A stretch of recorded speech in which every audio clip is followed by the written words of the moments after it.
What up, guys? Welcome to a new show we like to call Employee Picks from Flopbuster. This is a new show where we cover new releases of movies that we enjoy. Now, they're not necessarily flops, and in fact, they might be critical hits, but these are just new releases that we both enjoy. So I guess you could call it just new movie reviews. Little small mini reviews of stuff that we've seen throughout the week, new releases only that we enjoyed. It's never going to be stuff that we disliked, only stuff that we enjoy and we feel confident enough to recommend to you. So this week we're going to have Barb and Star go to Vista Del Mar and Judas and the Black Messiah. So we're going to kick things off with our review of Barb and Star go to Vista Del Mar.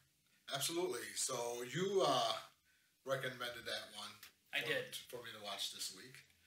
You even let me use your credentials to watch it. I did. I didn't want you to illegally stream it, so I let you use my account. We don't condone anybody illegally streaming anything. You should be ashamed of yourself if you do that. Oh, absolutely. Especially if you call yourself a movie fan. Give these people 100%. their money. But you know what? I didn't know anything about this movie going in. I didn't watch the trailer. I knew nothing of it until you mentioned it earlier to me. And then I was like, all right, well, I'll watch it. So, come home from work, put it on the TV, and didn't know what to expect. All of a sudden, everything comes at me, and I'm hearing these two chicks with these huge Midwestern accents, and I'm like, what is this? And it's just a weird, quirky movie. It was really fun. I really enjoyed it. So I knew about this movie for some time. I'd seen the trailers, but I knew one thing. I love Kristen Wiig, and she's written some great stuff. Bridesmaids included. Absolutely. Nominated for an Academy Award. Heard about this movie. Didn't know anything of it. And if you watch the trailers, they reveal nothing. The trailers don't give anything away. Her writing partner, who wrote Bridesmaids, stars in the movie with her this time. And it's about these two women who are best friends. They do everything together. They're pretty much like the female Bill and Ted. Or Romeo and Michelle, I guess you could say. Another great example. And it's this really wacky 90s style comedy about these two women going to a vacation resort. And I don't want to ruin the rest because I feel like this movie is best seen when you know nothing about it. Absolutely.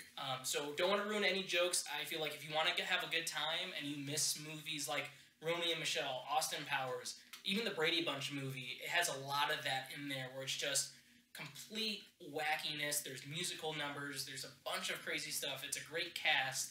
And I think it might be one of my favorite comedies within some time, I'd say. I haven't laughed that hard in a while. So when I'd seen the movie, I told him immediately, we got to talk about it on the new show.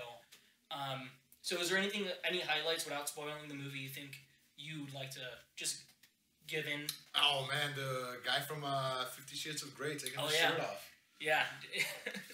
with Jamie Dornan? Jamie Dornan, he was good. I mean, I've seen him, obviously, we've all seen him in 50 Shades of Grey.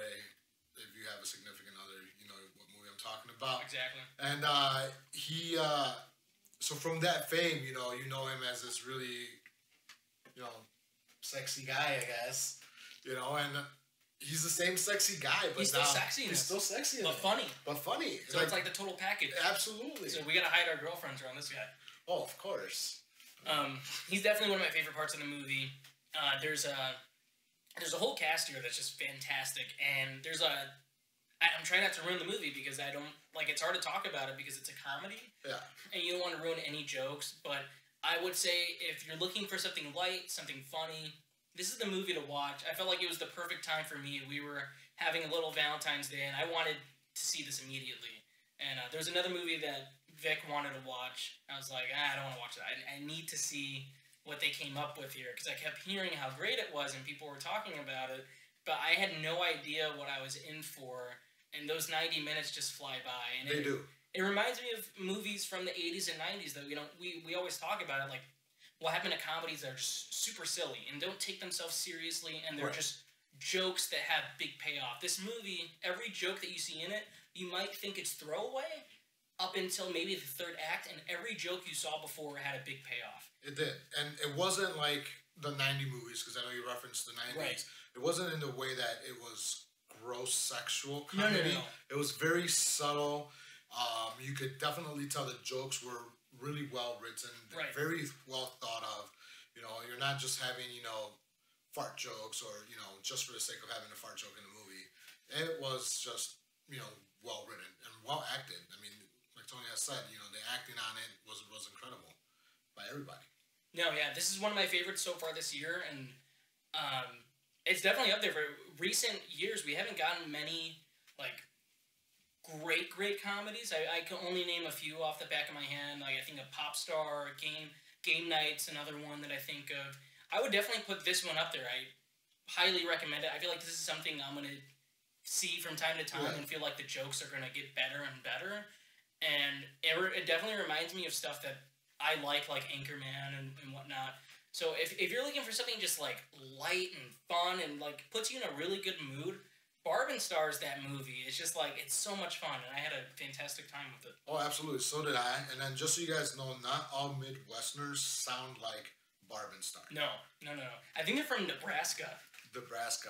Well, I told them that they sounded like they were from Minnesota, Wisconsin, and Minnesota, Wisconsin people do sound like that.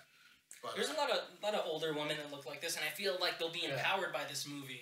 Well, this is why I think it was like a throwback, because like the hairstyle and the dressing, it doesn't say what time it takes place in. Yeah, doesn't give you like an era. So it's something that you definitely need to watch for yourself and enjoy. Absolutely.